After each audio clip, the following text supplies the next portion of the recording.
We like to joke around a lot here on the podcast, but I have a legitimate, very serious question for you right now. How much money would I have to pay you to walk around rhyming everything you say and calling yourself Nolamite? For how long do I have to do this? And let's say a year. If it wasn't cultural appropriation, I would feel way better about it. So that would be the hard part for me. I don't think you could give me enough money for me to, I don't know. We'll find a number later. Don't worry. I know some people with some cash. We'll talk. Welcome to Bad Movies and Beer. I'm Cooper. I'm Nolan. And we today are discussing just a world-class late 70s film. It's The Human Tornado, the sequel to Rudy Ray Moore's seminal blaxploitation masterpiece, Dolomite.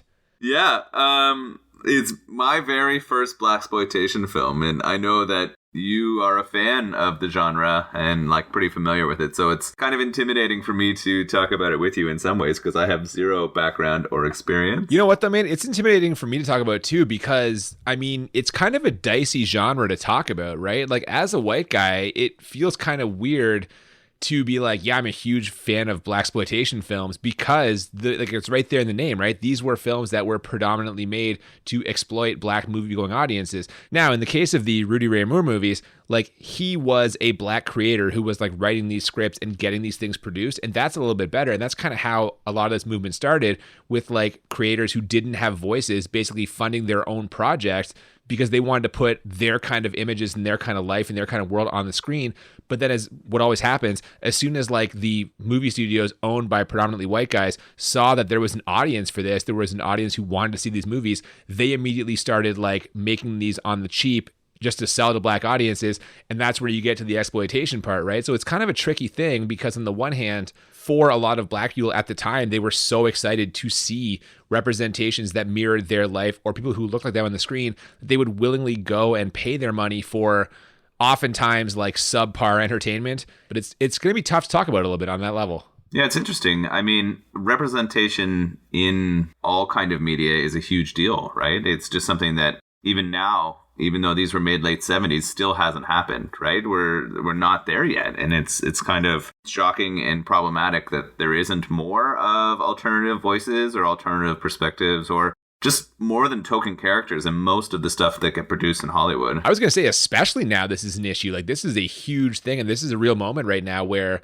there is finally a good push for that, right? Yeah. So what I'm happy to hear is that this film and my sort of first exposure to this style of film, in watching it, you can tell it was clearly created by the star, Rudy Ray Moore, right? He looks like he had a hand in writing it. He even talks to the audience throughout. He kind of fourth walls it and tells you when awesome shit comes, he can't help but narrate over it in the movie. And it's funny, when you start the credits, everyone is an assistant to Rudy Ray Moore, right? Everyone that was there just to help him make this happen. And I think clearly he was the driving force behind these films. Yeah, man. And I don't know, did you see the Netflix movie Dolomite Is My Name with Eddie Murphy? No. It was him playing Rudy Ray Moore, and they kind of went through some of what we're talking about, right? And so what I kind of learned from that, and again, there were some inaccuracies with that, obviously. It's a little bit of artistic license taken, but a lot of these films were it was a community effort.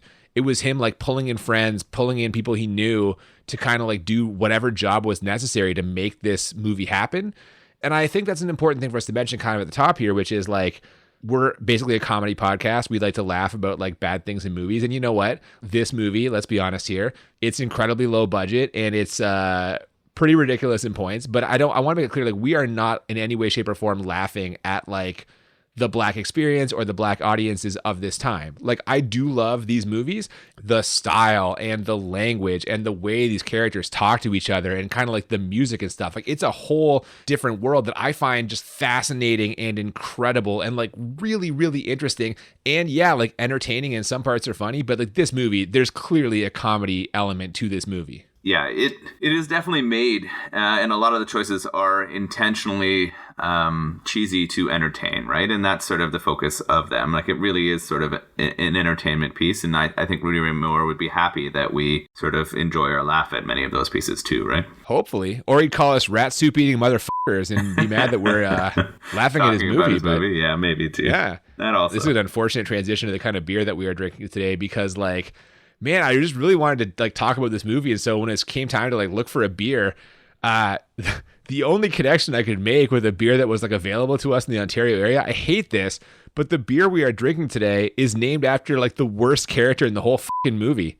What are we drinking today? We have a very evil character who sets out to find and kill our main character, Dolomite, and his name is the Sheriff. And in this absolutely horrible racist piece of shit, unfortunately, is the connection we have for our beer. I'm hoping the beer is much better than the character in the movie.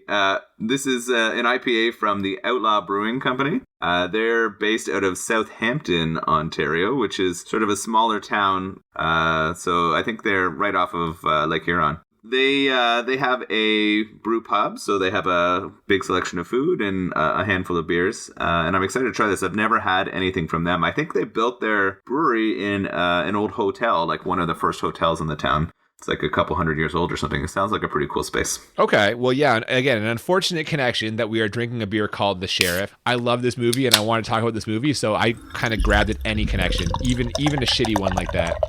Let's get into it. Yeah, you know what? We might as well. We've talked about it enough. Let's do it.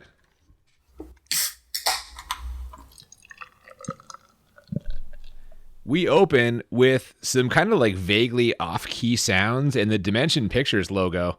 And then it's Rudy Ray Moore, who is essentially advertising himself in like a stunt cape. Yeah, he's got mirrors kind of in front of him, and he's doing some of his moves. What becomes really clear to me is that this is somewhat inspired by some martial arts films, but he has zero martial arts training. Yeah, man. He's topless at one point doing these like kung fu moves. We get the title and credits. There's a song playing during this. It is the theme song to this movie, which I can only assume is called Human Tornado. The chorus is like, he's a human tornado. And it is clearly being sung by Rudy Ray Moore himself. Yeah, this is awesome. I love that he's singing this song. As you said at the beginning of the podcast, he is really good at sort of communicating through rhyme and poem. He kind of does that all the way through the movie, and this is just the beginning with the song that introduces himself. We also get in these credits, introducing Java. So apparently there's a person named Java who is in this movie, which like, I don't know. It's really interesting. It's like, I'm like, who the One stood out for you? Yeah, it was... I think they even have a character named Java. Like, I think the actor or actress is called Java, but I think the character is also called Java. So I thought that was interesting. Well, they're playing themselves? Is it like a Tom Jones Mars Attacks thing from last week? Yeah, exactly. I think so. Right. So I mistakenly gave Tom Jones credit for one of the earliest cases of a celebrity playing themselves. Yeah, but Java had this down way before. Like, Java had that nailed. There you go. From there, we fade into like a disco ball, and we see Dolomite performing in a 70s club wearing the world's biggest bow tie. This dude is wearing some giant fucking bow ties in this movie. I'm jealous of them. As a person who owns several bow ties, I was definitely jealous of the collection that Dolomite had on display here. You own several bow ties? Yeah, I do. To what end? I wear them with my suits. Like, instead of wearing a traditional tie, I very frequently will wear a bow tie. Sorry, you say boy tie? Bow tie. Maybe that's the beer. Yeah, we see here the unique rhyming delivery you were talking about, and the act is very heavy in like sexual undertones. I might even call those overtones. He's kind of going over the top with some of the sexual content. Wow, he is immediately attacking the audience, and I know this is common in comedy shows, but he's picking out people and insulting them for being fat and ugly and having small penises and being unable to perform sexual acts, I guess. Yeah, he's like a Black Don Rickles, only with like bongo drums and a dancer and a thong behind him. Yeah, the rhythmic music and the dancing was kind of a strange addition to the act for me. What I learned or kind of figured out through this movie is that I guess a lot of the performing clubs often had dancing women sort of there in the background or a part of their shows, and that I guess that's a 70s thing. In so many blaxploitation movies I've seen, the clubs do have this. They have live music and they have dancers, and I don't know if that maybe that is indicative that it was actually a thing back then. But again, this is a world we don't know, right? That's part of the fun for me of these movies is seeing this whole different universe, which maybe was the way it was. We got to find some people from the 70s to start asking some questions. I said we should ask your mom, but you were not down with that. Well, I don't think my mom would have. My mom was a progressive lady, but well, except for when she wouldn't rent The Last Dragon for me. So I strongly doubt she would have been any of these clubs. So she wouldn't have been there. Yeah. Shots fired at my mom right there. Sorry, Cooper's mom. From there, we dissolve to a car pulling up to a very large house, and we gather this is Dolomite's house. There's a white woman who gets out of the car, and she is there for, there's no other way to say it, she's just there for some sex. She's there to have sex with Dolomite. But he's busy. Turns out there's some kind of like community meeting in his house. There was a charity event for a boys' home was supposed to happen, but we found out it was canceled. Luckily, Dolomite is going to donate his home and everything in it for this boys' home, which is very magnanimous of him. He's giving away his fucking house. Yeah, he's got this huge house, and he decides to give it away to help support what I can assume are sort of like orphaned boys, I guess, or like a youth group kind of thing. Like, you know, but yeah, either way, he says, let us now talk to some of our distinguished guests, is how he ends his speech to these presenters. And from there, we cut to him re-entering the bedroom where the woman is naked on the bed. So I guess she's the distinguished guest he's going to be talking to. I don't think there's going to be a lot of talking in there. He's going to be using his human tornado skills to please her. But what was interesting is he mentions about her paying him. So I was wondering if, I guess he was making some money on the side for betting these women who come to him. She says he's worth every penny. Yeah. While this is happening, we cut away to, it's kind of like a couple of rednecks in maybe it's like a station wagon. They see all of these black people meeting at this house. And that, of course, is very disconcerting to them. I guess they don't like the idea of so many black folks like organizing or meeting somewhere. So they go to the sheriff to break it up. Now, the actor playing the sheriff, I use the term actor loosely. This guy is fucking awful. He is an awful actor. And he looks kind of like a racist Michael McDonald. Yes, he does. I wish he was singing like Michael McDonald. But were you saying all his lines instead of saying them? Yeah. Yeah. Just like Dolomite was a poetic, and he was, yeah. His acting was so over the top that it made it feel like he was trying to play. I mean, the character is kind of like mentally unstable, but he was deranged in the way that it was coming off. Like, it was just so bad. If we were doing like a bad acting Mount Rushmore, it would be like him, that fucking lead henchman from Swamp Thing, the guy who yells freeze in Murphy's Law. Like, yes. He's on the mountain. He's in the mountain. This guy's real bad acting. Now, is he the worst actor in this movie? No, that's a good point. So perhaps he'll be knocked off in a second by one of the other guys that we meet. But he's fucking real bad. He's awful. He heads up to the house to try to break up the meeting. They're spotted ahead of time by some of the guests. One of them is a young Ernie Hudson from Ghostbusters. Did you notice that? No, I had no idea. Yeah, no, he's got his head shaved, which is a look I've never seen on him before, but he's there and he notices. They go to tell, kind of warn everyone the sheriff is coming. Shortly thereafter, the sheriff, in an extremely low-budget posse, bust in the house and hassle the guests. I mean, he did not exactly find a lot of support for this fucking mission. He's got a couple, like, yokels and, like, his assistant, fucking Charlie, and that's about it. No, it's rough. He tells them to shoot to kill if they need to. He breaks in and then immediately starts getting physical with a female at the party. She's not so receptive, knees him in the balls.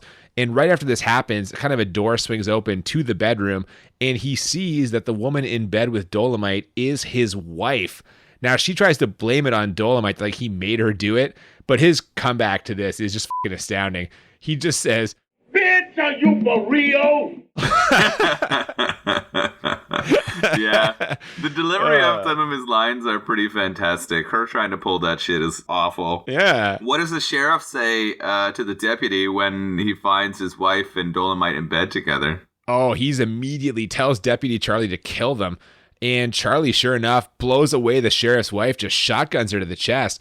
Dolomite executes like an action hero role, pulls a gun, shoots Charlie, and then does a naked dive down the hill, which we get an instant replay of, along with commentary.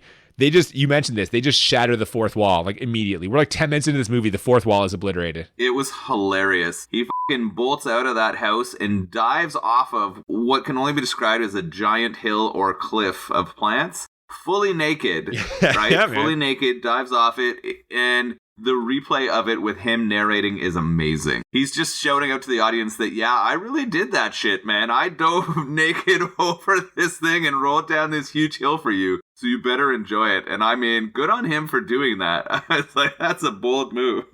You know what? Just fun in the edit bay right there is all that is. He's like, oh shit, this thing can rewind. Let's put that in there, right? Just having fun with it. I think there is a bit of that. As we get to more action scenes later in the movie, they definitely use the editing. So. Oh my God, dude. Later on, there is another version of this that is like mind-blowing. And we're going to get to that, and I can't fucking wait because it is like one of the most astounding things I've ever seen captured on film.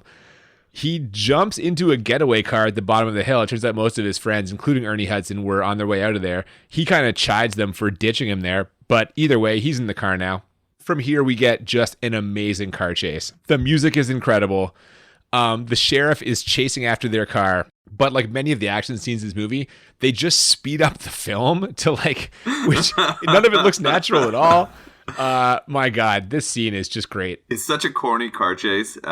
Really bad action, but it keeps it moving, right? It's funny. So much of this is done on the cheap, but effective enough that it keeps you connected or moving through the story. So they're getting away kind of, but they decide they need to set a trap to stop them from catching them. Yeah, so once they've got a bit of a lead, they kind of pull off on like a side road.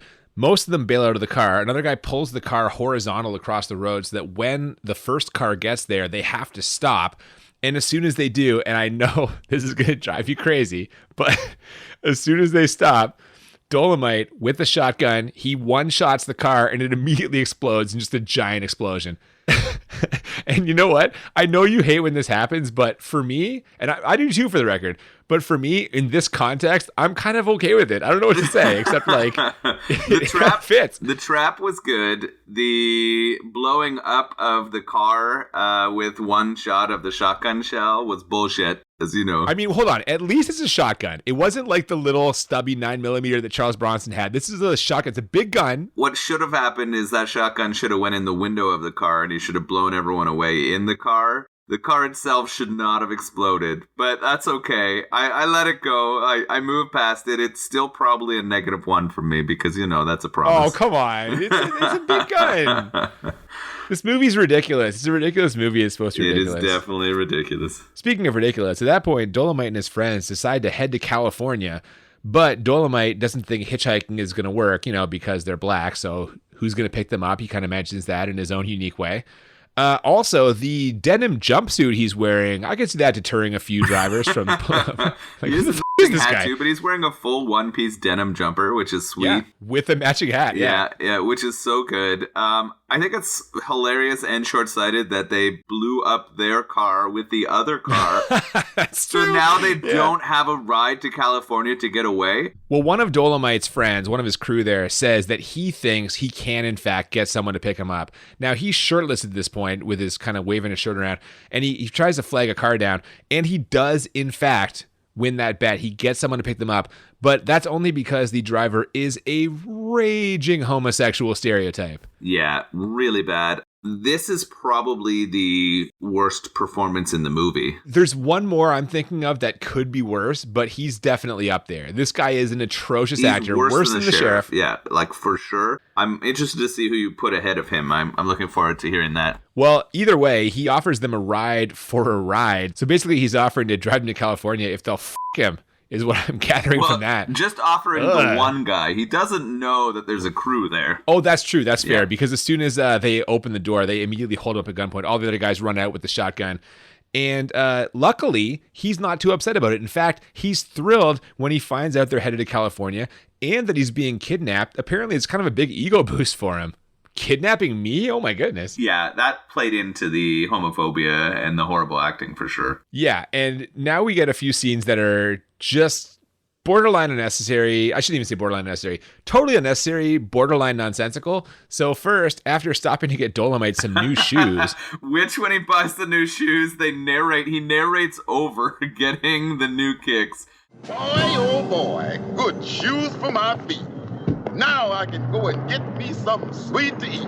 Which is hilarious. Again, I love each moment that he narrates over or he picks out to be really important. Yeah, man. Why new shoes was on the list of those moments. Like, I get jumping naked down a hill. That deserves a narration.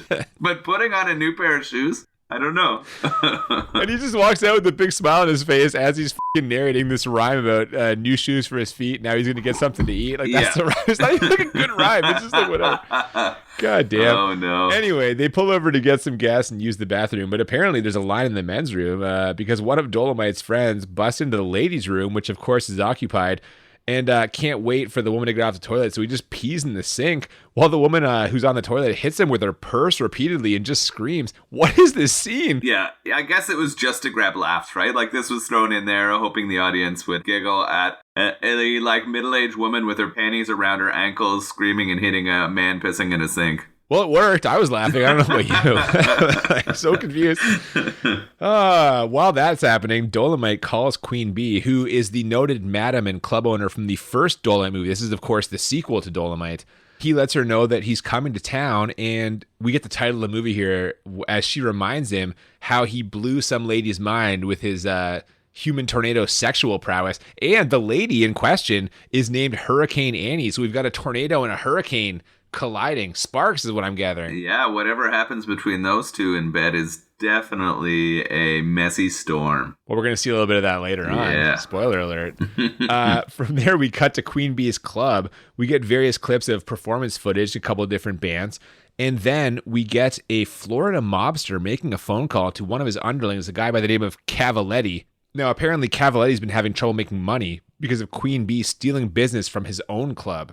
He assembles a team of goons to get that place shut down, which they quickly start doing by smashing the place up. Yeah, so he decides instead of trying to make a better business, we'll just send some people down the street to f*** them up, and then they'll have to shut down. These guys are not playing very nice. They start smashing shit.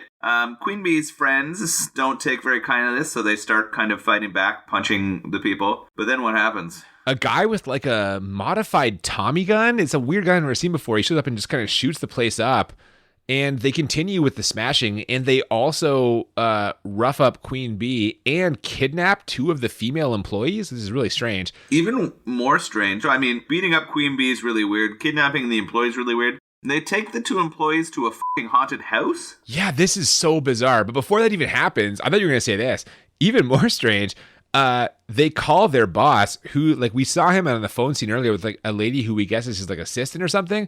Now when they call him again, she's just sitting on his lap topless. Like, this is so weird. Yeah, he's just fondling her breasts. There is a lot of gratuitous nudity in this movie. Yeah, tons. Yeah, definitely. And I guess that adds to the sort of interest of the people who were like it appealed to. Sure, man. I mean, I kept my interest. To your point, we see where he's putting them, and it is like a legit haunted house, complete with gratuitous cobwebs and an old crone. There's like this old lady. It was really crazy. She has a really snake. Weird. I don't understand.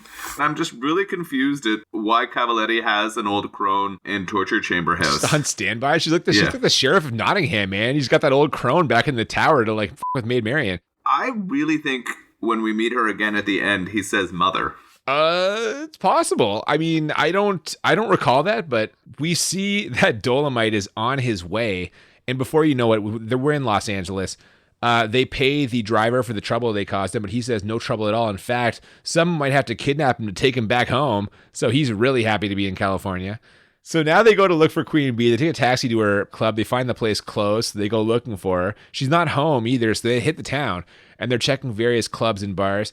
Almost all of these, again, have like singers and or lady dancers. So again, I'm asking myself, like, was this a thing in the 70s? We're not going to know. If you know out there, if you were alive in the 70s and went to some like predominantly black clubs, and did they have dancers and thongs? Like, what do you got for us here? Give us some information, please. We're dying to know. Yeah, we might have to look for some documentaries or figure something out. But if anyone has that info, I would love to know as well. Yeah, he can't find Queen Bee, and there's a mess, so he decides to go for another lead, right? He tries to go find Hurricane, the one who gave him the nickname of the human tornado. Yeah, and here at Hurricane Annie, she is one of the dancers at one of these clubs. They find her just as she's finishing her performance. Turns out she hasn't heard anything about why Queen Bee's place would be closed, but she has a hunch, and she takes them over to Cavaletti's club. They head in to get some answers. Now, the piano player in the band, who needs a little encouragement, ends up kind of like telling them that she is in fact in the building. and they immediately spot her. So they don't have to like, they slipped the guy like $20 or whatever to fucking tell him where she was. And then like 2 seconds later, they just see her walking across the bar. So that was a waste of money. But either way, it was a waste of time too in the movie. It was funny, right? It was a strange transition too. Or are you calling padding? You calling padding on this? Definitely had some padding. That's why the bathroom shot was in there, and maybe some others. That's very possible. Yes. From there, we cut to the haunted house where the goons are now stringing up these 2 women they've stolen from Queen Bee's place. And these guys are putting out some real rapey vibes, except for the part where they have put a bra on them. Like earlier, the crone ripped off their clothes and they had no bra, and now they're both wearing bras. I'm confused. They're dressing these women to like fucking hang them up? I don't understand. Yeah, I don't know. This was weird too. I guess they decided it was better for them to be in like bra and underwear rather than to be naked as they were stuck to these torture devices for movie purposes. Yeah, maybe that's what it is. Maybe it's like a rating audience kind of thing. I don't know. Either way, while this is happening, Dolomite and Hurricane Andy have some time to kill, so we get a sex scene that starts out slow and sensual and then quickly turns bizarre as they are exercising on some sort of pulley system. This is so fucking weird. I guess it's important to get your heart rate up and to get your body limper before you get into these kind of actions, especially if your name is the Hurricane and the Human Tornado, right? Like, you know, things are going to get a little bit twisty. Yeah, but sure enough, eventually Dolomite casts aside the pulleys and is like, I know something we could be doing that's fucking better than this. And then he like rolls over and they start kissing. And you know what? I was so fucking wrong about this back when we watched like... Oh, I need to get to talk about this. You have to let me say this. So you made the very bold claim that in movies, a nipple has never been inside a character's mouth. No. Hang on. I said I had never seen it before, which was complete bullshit because when we watched like 2 movies I'd already seen it. It was already in there. But yeah, this is number 4. Number 4 nipple in mouth in a movie that was put into theaters. So this is great. I'm glad that we're there. We're keeping account. He also kind of goes downtown on her, and then we get like a cut shot of him like eating a sandwich just to really drive home what's happening. I thought it was fried chicken, but yeah, they had to just really lay it out for us that what he was doing was performing cunnilingus on her. Yeah, and then we cut back, and then she's got a banana that she kind of peels seductively, and you sort of think this is maybe going to be like a reverse of that scene where you're going to see her doing something with this banana, but instead she just mashes it into his face, which I guess is some levity. I guess. That was funny. We from there we cut to the sheriff. He's come to California looking for Dolomite. Apparently he can't forgive him for nailing his wife.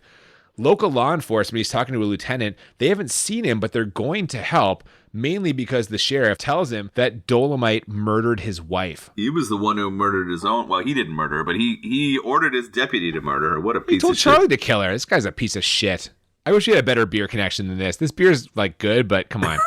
If you can find a tornado-based beer, please send us recommendations and we will drink it happily. Oh my God, I wish. If there's a beer called Dolomite, that's the only beer I would drink. The lieutenant, anyway, tells him that he'll put his best man in it, and his best man happens to be a black detective named Mannix? I couldn't really catch his name. Pete was his first name. Pete is his first name for sure.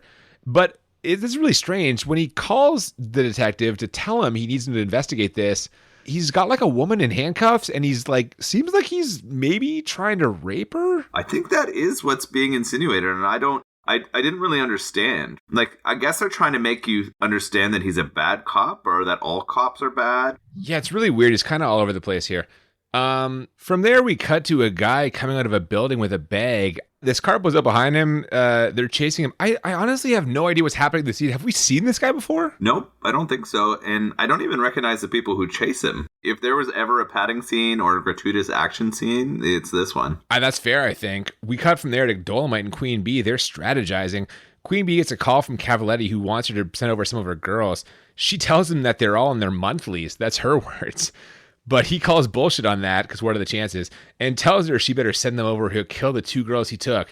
Dolomite, who is listening on their line, has heard all this and says, "Are you fat soup-eatin' mother?" It's such a strange insult, and it comes back again. This isn't the only time that the rat soup stuff comes in. I love it. I'm going to start using that in my daily life. I think that's fucking tremendous. From there, we cut to Detective Maddox, Pete, whatever his name is. A group of guys run up and tell him about the mystery scene we saw a second ago. Apparently, that was Cavaletti's men, and they shot Jeff. They're like, he killed my brother. And he's like, oh, they killed Jeff? I guess that guy's name was Jeff. Why did we care about Jeff? And what was that? Like, why were Cavalletti's men chasing him? I didn't understand. That's really strange. So either way, the detective goes to the station to look at some mugshots. But when the lieutenant finds out, he's like, forget that. Just get Dolomite. And this is where we think that the detective is kind of like turning good. He decides he's got some vacation time set up and he's going to take it starting right now. So he kind of storms off, doesn't like the way this is headed. And here's where we sort of switch back to Dolomite. And Dolomite wants to get some information on where the house is where the girls are being held. Where's this weird haunted house where they've been taken to? Yeah, he's got a tip from some really shifty looking dude who we don't really know his nature in this story, but he tells Dolomite the girls are probably being held at what he calls a torture chamber, and that if Dolomite can find Cavalletti's main woman, she can tell him where. So from there, that's all Dolomite needs. He goes to her house. He's immediately at the house of Cavalletti's main woman, and he pretends to be an artist selling paintings door to door. This is airtight. This is an airtight deception. He's got a fake accent. He's dressed in this like kind of funny costume. I think he might even have like a fake mustache on, or he's got some fake glasses. And so he's pretending to be this art dealer who is selling erotic art. And he'd heard from that sort of sketchy dude that she was a huge nymphomaniac. And so he brings very sexy art. And what happens? Yeah, the painting is of a black man and a white woman having sex. And when she sees this painting, she is deeply turned on. This whole scene is like he's like hypnotizing her. She pulls her boobs out immediately, which is whatever, in keeping with the tone of this movie. And then we get this like art house dream sequence. She's lying on some like child's wooden blocks that spell bed. And a series of black men just emerge from a toy chest while she rubs herself. This is so fucking strange. Yeah, she goes into this strange dream fantasy sequence once she sees this erotic painting. And it lasts for quite a long time. It's pretty slow. And then we transition into, or sort of out of that dream sequence, into her and Dolomite in bed together. Hold on. You skipped the slide. Oh, yeah. So the transition happens when we have a slide, or the perspective of many of those black men who came out of the toy box coming down a slide right into her vagina. She's just laying there on the ground, like beckoning them forward, and they just slide down one after the other. Yeah, she's spread eagle as these men are coming down a slide naked into her groin region. And from that, we transition into the two of them together in her bed. And as this has happened, he's shouting, what?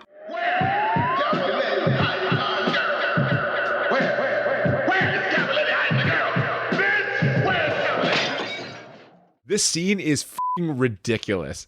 The bed is swinging around, the doors are opening and closing, lights are flickering on and off, and the roof collapses. I give this scene an 11 out of 10. This is just a tremendous scene of sexual conquest. It is hilarious. Yeah, there is fire coming from different parts of the room. This is where the human tornado, or the human sex tornado as it should be called, sort of really comes into play, because I guess so, their lovemaking, or his moves, are just fucking smashing the room, literally tearing it apart. And as like the whole roof is falling down on them, she's finally finishing, and in so does tell him where those ladies are. Yeah, man, the scene ends with her trapped under the roof, just repeatedly saying, "There's a house on the hill in Pasadena. There's a house on the hill in Pasadena." He fucked the info out of her. Yeah, now he knows where to go, man. Yeah, that's how it works, I guess. When you're Dolomite, that's what you got to do. Use the tools you got, and he did. From there, we get another scene with the sheriff. He's getting impatient. Now, the lieutenant from the California police tells him that his best man is on it. But when the sheriff finds out that his best man is black, he becomes incredulous.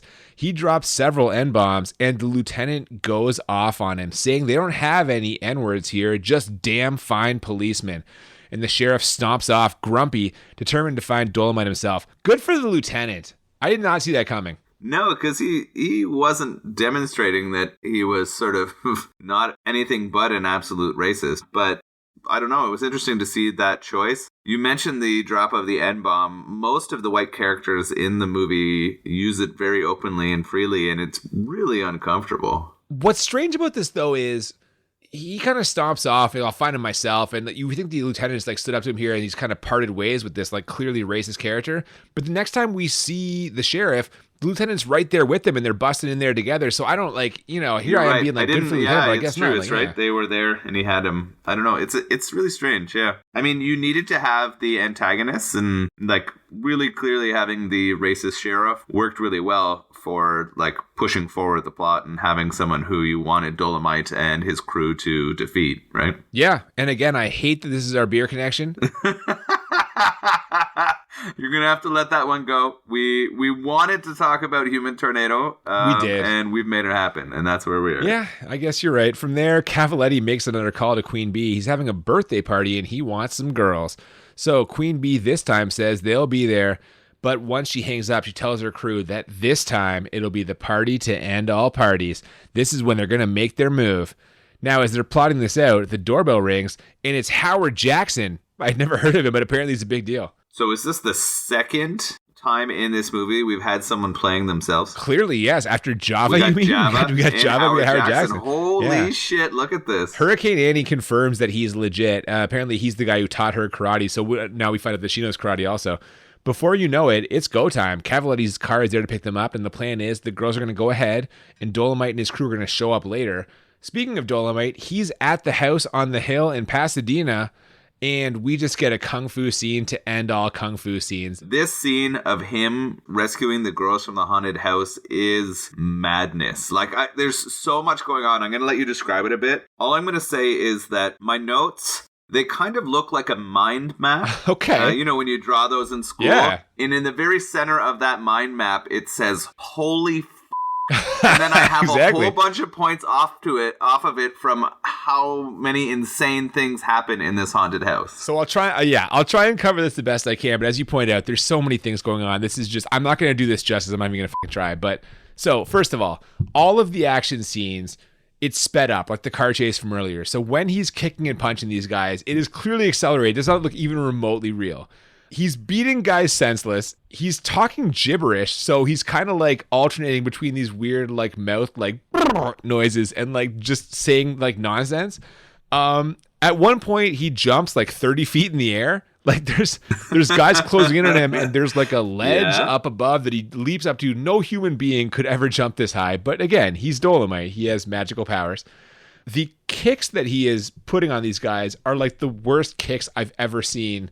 He's not getting above anyone's, like, he's barely above their knees. He's not even reaching waist height on most of these guys. And the sound effects, my God. They're so out of sort of connection with when the actual punches or things are landing. I think because they sped everything up, it was so much harder to edit in the sound as well, right? So it was just so poorly timed. There's a hilarious death where a guy goes over the balcony. Okay, I have to jump in here because this is... Yeah. This is what I mentioned earlier when I said this is perhaps the most incredible thing I've ever seen committed to film. So earlier, he kind of broke the fourth wall with some of the narration. This goes like so far beyond that. So I'll try my best to describe this, but I'm not going to do this justice either. He throws someone off a balcony. They fall down to the ground, but then it like rewinds and the guy comes back up where he was. It's literally just reversing the footage. Then Dolomite throws him back down again, which is the same footage from earlier, of course. And he tells the guy, you should have stayed down there. It's like he broke the fourth wall, then built a fifth wall, and then also broke that. Because now he's narrating what is an instant replay of something that happened in the movie. So we're so far beyond fourth wall. He's either a genius or the most insane human being who's ever made a fucking movie. Like, there's no in between. I was mind blown by this. I'm talking about it now, and I'm still like, what the did I just witness? Yeah, it was pretty special. And the guy, of course, on the second time going down there, splayed out with, like, kind of in the wrong body positions, blood pouring out of him. Like, he was not coming back for a six wall kind of appearance here. You didn't mention that the music behind this whole scene was also incredibly special. And then after this sort of fight scene, we clip down to the girls in the basement again. And they're with one of the henchmen. And it's at this point that I realized that the henchman has a painted on beard. Yeah, that's not hair. I don't know what that is, but that is not hair. I don't know if they've drawn this on him. It looks really strange. All of these things together are coming to, like, they're leading off of my holy mind map on my page. This is beautiful. You're doing a good job. It's just incredible. You could, like, we're just trying to describe this to you now, but if you haven't seen this, you got to go watch it. At least rest for that. assured, yeah, for sure. Nothing that we're saying will prepare you for what this all actually looks like. You can't imagine it. No, you just can't imagine it. You can't, and it's worth watching. You gotta go see this. So this henchman with the painted on beard, they've had these women in the basement for at least a couple of days now, but he decides now is the time to kill them. So what he does is he lights a candle that will burn a rope that will drop a bed of nails on one of the girls. I believe it's Java, who is lying on the floor currently tied up. I think you're right. I think this is, Java, playing Java. Luckily, that's right. Luckily, Rudy Ray Moore, playing Dolomite, appears, breaks this guy's neck, and pulls the girl out of the way just in time. He also removes a grenade that the henchman had kind of stuck on the other girl, throws it away, we get a generous little explosion there. And at this point, you, to me, were like, are we going to get a threesome right here? They don't have time to have a threesome now. They have to go rescue Queen Bee and everyone else. So no, there's no threesome. There wasn't they time kind of for tease that it a to little. happen, right? If in the porn version of Dolomite, right, it would have happened. I mean, hang on. How are you going to make a porn version of Dolomite? Dolomite is basically the porn version of Dolomite. This is just I mean, has anyone ever made a porn based on any of the Dolomite movies? Great question. Don't know the answer. Send us a message in our or at DM. Least that's what I'm going to say. Send messages. No, I don't know. That's what I'm sticking with. There's no time for a threesome. They decide to fight their way out after some more rhyming, in which I love this one. He fucking says, the rhyme ends with, yes, I fought my way in here, cause I'm rough and ready. So girls, let's go and get that motherfucking Cavaletti. That is a good one. I like that one too. God damn it, his rhyming is delightful. Yeah. Oh, they beat up a couple more goons on their way out. And then we cut to Detective Maddox. It's the detective from earlier, is the lieutenant's best man. He calls in a tip that the shit is about to go down at Cavaletti's house, and that's where we're headed next. We see the party in full swing. There's a dude in a Speedo who looks kind of like a 70s version of Justin Long, and he's putting on a nunchuck show. Yeah, I guess they've got him from South America, and he's South America's best nunchucker. I don't know, he decides to wear just a banana hammock to show off his skills, and it's impressive. Hey, it's just like the Martians in Mars Attacks. Yeah, exactly. Yeah. I guess, yeah. Martians liked it sexy, so does this guy, apparently. Apparently. So Queen Bee and the girls arrive, and the guys are close behind them. Dolomite's crew ambushes some caterers and steal their uniforms. So now they are in this party, and it's just about time for action. Hurricane Annie kicks it off as a guy who asked her to go for a swim tries to strangle her to death, but she turns the tables on him. What a weird fucking scene this was. Yeah, so the detective had mentioned that the party would also have 2 hitmen, and we kind of hear that Cavaletti's hired these hitmen to take out Queen Bee, Dolomite, and I think Hurricane. So this is why the hitman had asked Hurricane out to the pool. He tries to strangle her with his tie. Not a bow tie, by the way, so not cool. But so he goes to try to take her out, but she turns the tables on him and takes him down with his own tie, strangles him to death. Hurricane takes out one. Yeah, and another goon sees this and is about to kill her and Queen Bee, but that's just when Dolomite and the 2 kidnapped girls show up and save them. And now it's time for another giant fight scene between legitimate karate man Howard Jackson, Dolomite, and his all-girl kung fu army, which is how this movie was actually marketed, which is just incredible. Is that what they said? Because that's sweet. Yeah, man. Young Ernie Hudson is landing some good shots too, mostly headbutts. And all of the sound effects, like you mentioned earlier, they're all just slightly off, which is delightful. They're not quite perfect. They're close, but not close enough. Yeah, this whole fight in the house where Dolomite's crew is just kicking the shit out of Cavaletti's is pretty awesome. It's a giant clown fiesta, and it goes on for a really long time. It's 10 minutes long. It lasts so long. Really long time where you just see people on the ground getting pummeled. You get a lot of headbutts, a lot of people being thrown around. You get some jokes about a fat guy who can't get hurt with punches, and yeah, that's true. And my God, the sound effect when he fucking bonks that guy in the head is ridiculous. The bowling? Yeah. My goodness. Yeah. Oh my God. So Dolomite's big fight in all this is against the nunchuck guy who is now fully dressed. They kind of go back and forth, but 70s Justin Long pulls out the nunchucks, which have no effect on Dolomite. But while he's busy dispatching him, another one of Cavaletti's goons pulls out a gun and shoots one of Dolomite's guys. It's Jimmy. And this is where we get Ernie Hudson going for the Oscar. It gets real serious. I mean, Jimmy does a dive or pushes Dolomite out of the way. That bullet would have hit Dolomite, right? He saves Dolomite there. Jimmy takes the bullet, and you're right. We get this very dramatic music, and it slows everything down, and they take a while for the death of Jimmy to happen. Oh yeah, it comes out of nowhere. This is the most dramatic scene in the whole movie. Ernie Hudson is just begging Jimmy to talk to him and crying as he dies in his arms. He even does that thing where he's like, he's just playing. Come on, man, get up. Like that thing where you're kind of like, oh God, he's dead. Like stop talking to him like he's alive.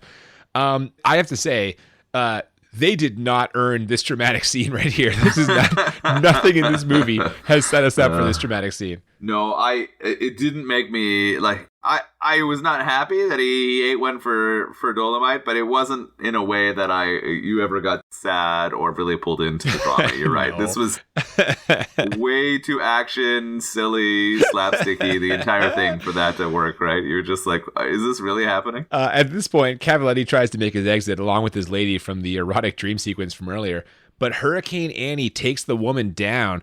Now, the police arrive with the sheriff. Again, they're together, which I don't understand because the last time we saw him, he stormed out, so he's doing it on his own, but I guess not. Yeah, it was weird. I don't know. Yeah. The police are there looking for Cavaletti, who we gather they've been after for some time. He's involved in some shady dealings, but he's already out of the house. And he's about to get away, but Dolomite grabs him and forces him to drive to the torture chamber. And that is where Cavaletti is going to get his just desserts because Dolomite straps him to a table, and then what happens? He straps him to the table, he takes off his pants, and then he releases rats onto his crotch. And those rats eat his dick. They eat his dick. Yeah. They just chew it right off. I mean, that's a fitting end probably for Cavaletti, the gangster mobster, right? He was a pretty horrible person, but actually he doesn't die. He just gets his dick eaten off, and who busts in right as that's sort of happening? Well, and that's where the police and sheriff find him lying there on that table, dickless all of a sudden. And as Dolomite tries to escape, the sheriff chases him down and seemingly kills him. We see the sheriff shoot Dolomite in the back and then several more times on the ground. And the sheriff walks away laughing to himself, satisfied with the job well done. But Dolomite's too smart for all that. He rolls over after a little more rhyming, talking about the sheriff thinks he's dead, and reveals that he's been wearing a bulletproof vest. This bulletproof vest legitimately looks like it was made from aluminum foil. This is a terrible bulletproof vest. It was a leather vest, sort of like a motorcyclist thin leather vest that in the inside they had sort of glued or paper mached some tinfoil too. There's no heft to this vest at all. It is like as thin as the fucking premise of this movie. And it's kind of interesting, right? So he's not dead. He sort of makes a taunt at the sheriff, right? You think you can kill me? I'm the human tornado. Yeah, he laughs as the sheriff leaves. Yeah, he sort of narrates that whole piece again. We sort of end on a narration, and then we head to credits. And that's it, man. We're fucking out. This was I'm shocked to find out this was an hour 48 because this was a breezy hour 48. Yeah, it actually went by quite quick. Many of the movies we watch, you'll hear us complain about how often we look at the clock and how long they drag on for being really bad movies. And this one didn't feel that way for me at all. Flew right by. And so here we are at the end. And this is the point where we review the movie. The way this works, we rate the movie on a scale of 1 to 10. We do it twice. 1 to 10 for how bad it is, 1 to 10 for how enjoyable it is. And the goal is to find a movie that is 10 out of 10 on both scales, or as we call it, the Crit 20. And I'm going to go first and say that for me, this is definitely in play because this movie is 10 out of 10 bad. The acting is atrocious. The plot is nonsensical. The action scenes are the most ridiculous shit you will ever see in your life. Rudy Ray Moore has been in no way, shape, or form trained to perform any kind of the martial arts move that he performs in this. Everything he says fucking rhymes. We got the fourth wall breaking, the fucking fifth wall being built and then breaking. This movie is patently absurd. It's ridiculous. It is so amateurish. In so many ways. I have to give it a 10 out of 10 bad. What do you say? You're right. It's a 10 out of 10 bad. There we go. You can't argue that. There's so much gratuitous nudity. There is gratuitous violence. The action sequences that are sped up to make the slow motion choreography kicks and punches look even remotely real right, are there. All of the big sort of scenes are just so absurd. They're just out of this world, right? Ridiculous. And you can tell that this was just driven by one man. I didn't know anything about him before. I'm really interested to watch and learn some more about him because I have some admiration for what he's done here. Even though it's a 10 out of 10 bad in what it is as a theatrical film, I do admire the effort in this. Yeah, man. So, how about enjoyability? How enjoyable for you on a scale of 1 to 10 was this movie? I enjoyed it. I had a lot of fun watching it. I laughed a lot at some of the ridiculousness. I enjoyed the rhyming. I enjoyed the sort of cluster kind of clown fiesta fights that happened throughout there.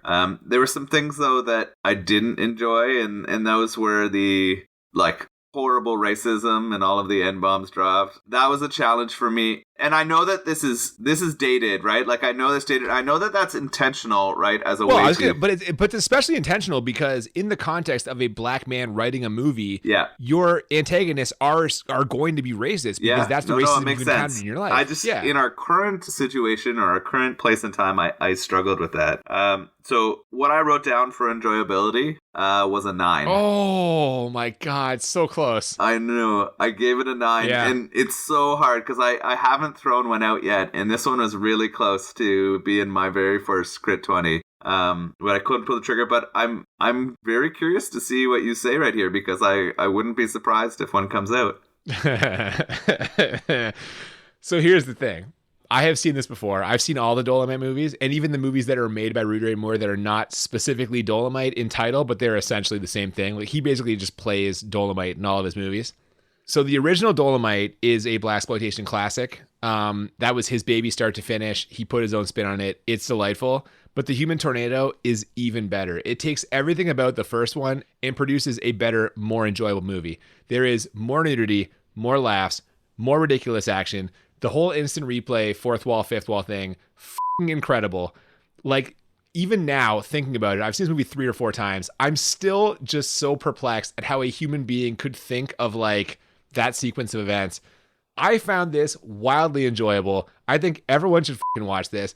I do have it as a 10 out of 10 bad, thus making it a second ever Crit 20. Because this movie is enjoyable as f***.